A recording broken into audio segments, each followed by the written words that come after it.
Once upon a time in a quiet town, there was a rising star named Zendaya. Everyone loved her for her talent and charm, but little did they know, a chilling secret lurked beneath the surface. One night, after a long day of filming her latest project, Zendaya decided to take a shortcut through an old, abandoned theater that had been closed for decades. Rumor had it that the theater was haunted, but she thought nothing of it. As she stepped inside, the air was heavy with dust and the faint smell of mildew. The once grand stage was now covered in cobwebs, and the seats were torn and tattered. As she walked through the eerie silence, Zendaya heard a faint whisper calling her name. Zendaya. It echoed, sending shivers down her spine. She paused, her heart racing, thinking it might just be her imagination. But then she felt a chill sweep through the air, and the whisper came again, louder this time. Zendaya, help me. Curiosity mixed with fear drove her deeper into the theater. She followed the voice until she reached the stage, where an old mirror stood, cracked and covered in dust. Suddenly, the reflection in the mirror shimmered, and she saw not her own image, but that of a young actress who had mysteriously disappeared. Years ago, a girl who had once performed in that very theater. The ghostly figure reached out from the mirror,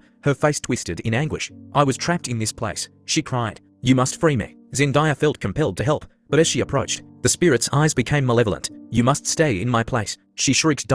In a panic, Zendaya stumbled back, feeling the air grow colder and heavier. The walls seemed to close in on her, and the theater began to shake. Desperate to escape, she turned and ran, hearing the ghostly figure's wails echoing behind her. Back in the safety of the outside world, Zendaya vowed never to return. But she couldn't shake off the haunting feeling that the theater was still watching her, waiting for her to come back. She resumed her life, celebrated and adored, but every night, when the lights dimmed and the world went quiet, she could still hear that whisper, "Zendaya, help me." And from that day on, Zendaya would never forget the price of fame and the chilling secrets that sometimes linger in the shadows.